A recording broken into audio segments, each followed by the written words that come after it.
following that, I started getting these weird occurrences with the number 1111. Mm-hmm. I don't know if have you looked into much with the 1111 yourself? Do you know about it? Yeah, definitely. Yeah. I mean, to set the groundwork for where I'm coming from, obviously I've got a few facts here that I'd just like to say, because obviously it's the basis for a lot of my work. Yeah, sure. And obviously this number, this 1111 is it seems to work itself into a lot of things. I mean, predominantly the first thing is the universe itself, and obviously on the 11th of August 1999 at 11:11 a.m. there was a total solar eclipse that was observed through Europe.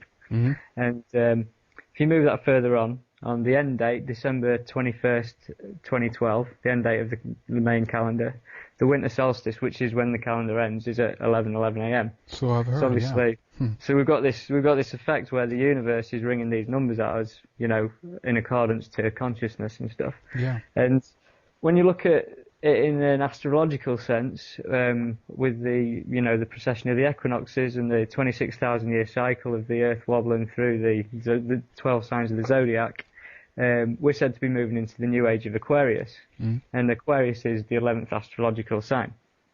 And so, getting further into it, you look at the numbers of 2112, 2012, and you add all those numbers up, and you get an 11. And then you look into the sun, for instance, and the sunspot cycles are 11 years. And basically everything that you can just keep finding these 11s out of things. And you could argue that, are you looking for them? But basically, when it's that amount of things within the universe, it's not like I'm looking for them, because they are there. Yeah. You can't deny that. And so then you start moving into the numerology of it. And for instance, if you get 1111 and you multiply it by 1111, you get the number 1234321, which is a pyramid.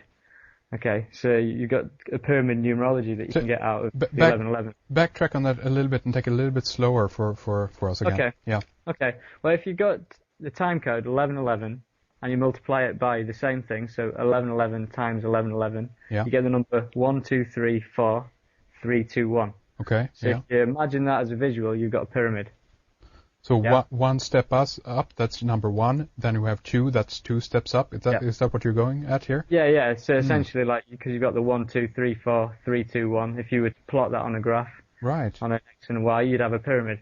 Interesting. So and the same decreases. So if you've got 111, and you times it by 111, you get 1, 2, 3, 2, 1. You get a pyramid, whichever way you look at it. Anything with a base of 1. Interesting. And so then, if you look at the 11 itself, and in binary, an 11 stands for a 3. So obviously you've got a trinity out of it. Do you know what I mean? So if you were to convert to binary, it would mean it'd be 3. So essentially, then if you look at this idea of the trinity with it, 33rd degree Masons, the number 33 that goes around, obviously if you turn that into the trinity and you divide 33 by 3, you get 11. That's interesting. So you start seeing these 11s, as I'm saying. So then you move on to recent events, and you get to September the 11th, 2001, right? And you realise that the building was stood like an 11. The 2 towers stood like an 11. Indeed. And then you've got 9/11, which is 9 plus 1 plus 1, which is 11. And then you realise that September the 11th was 111 days until the end of the year. And then you start thinking about the first plane that hit the World Trade Center, and it was Flight 11. There you go, yeah. Right, and the total number of crew on Flight 11 was 11. And then you look into it further, and the New York State was the 11th state of the U.S. Constitution. Right, and so then you start thinking about where September the 11th stands in as far as years are concerned. And September the 11th, 2001 stands 11 years from 2012. Yeah. Right. And there's an author called Jose Arguelles. He wrote that from 1992 to 2012 would be in a period of may and no time, the time of no time, which was a transition of the ages kind of period in which, basically world disasters and tension would be on the up and rise constantly.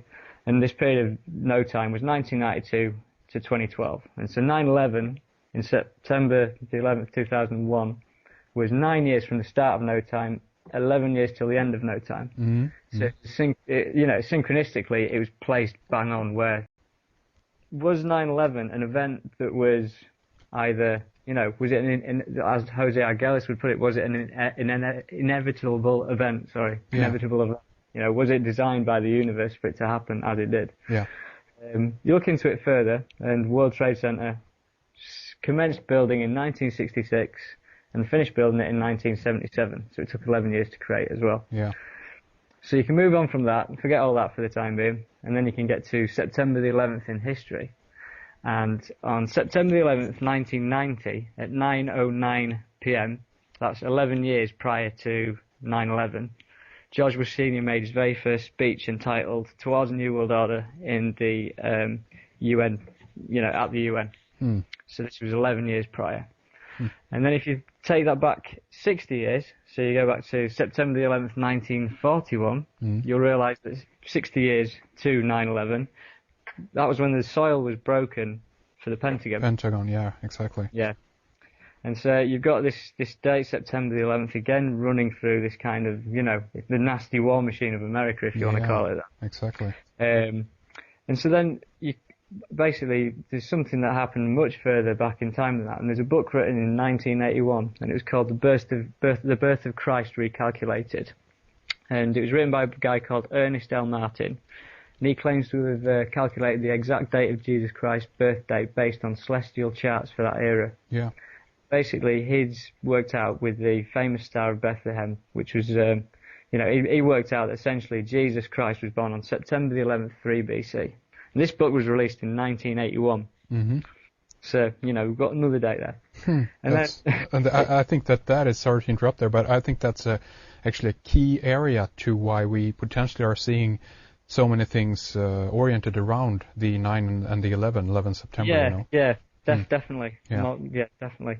I mean, when it comes into other significant events, for instance, when you think about America and NASA and stuff, the very first shuttle that got to the moon was Apollo 11. Yeah, there you go. And then, for instance, in Great Britain, I'm sure I think it's celebrated around the world actually, but on the 11th hour of the 11th day of the 11th month, we celebrate Remembrance Day, in which, we honour our war dead, but it's on an 11/11, and it's basically, the Queen and a load of other people taking poppies to a cenotaph, which is an obelisk, essentially. Yeah. So, little strange events going on all over the place. Indeed. I mean, talking about the Queen moving into royalty, and this is where, I'll lead much deeper into royalty later on, but basically, if you look into the history of the word crown and the royal crown, the word crown was derived from Anglo-French word called couronne, which is derived from Latin for corona. But the year that the word crown, was first established was in the year 1111. Huh, really? That's interesting. Right. Huh, so, wow. You can't just say that these are coincidences, all of these things that are kind of connected up. And I get to a point where, at first I thought there were coincidences, but then you think, what is this thing called chance? Yeah. What is it? Indeed. So anyhow, that's the groundwork for 11. And then this is where I'd started seeing this time code 1111 on clocks and stuff, and this is when I started getting this flood of information. I don't know where I've been receiving it from, but I've been receiving it from somewhere recently. I don't know what it's all about, to be honest.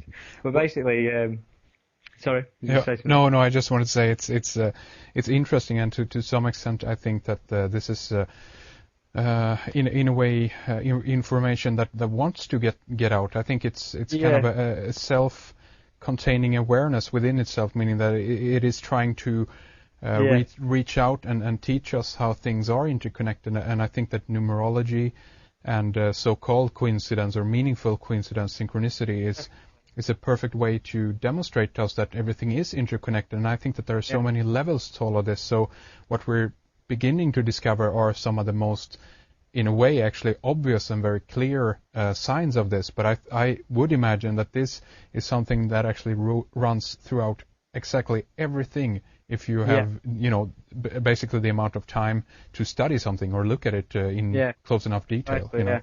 I mean, the thing with all the 11s for me is essentially, I come from the viewpoint, I believe in a mind before matter universe. Yeah. Everything stems from consciousness. Consciousness precipitates matter, not the other way around, as scientists would have you believe it. Yeah. And I mean, the way that I can, kind of prove that to myself and hopefully to others is that, I mean, I don't mean to be crude about this, but when, for instance, a man is sleeping and he has an orgasm in the middle of the night, right, the process that has created that is not any physical action. It's all stemmed from thought. Yeah. And so if you think about that, then obviously that thought has then created the ability to create life. That's if right. you understand where I'm coming from. Oh, and yeah, so, definitely. Exactly. It's a very good point. That for me is the proof that everything is a mind before matter universe. You can create life with thought. Yeah. And, so that means that everything that you're looking at essentially is consciousness. And that's my way of that's where I come from with a lot of this. And given the 11s, connected with the Pentagon and connected with the 9/11 World Trade Center disaster and everything, that to me is indicative of someone else trying to hijack consciousness. I don't know what it is, but for me, there seems to be some kind of other side of things that are hijacking this number for themselves.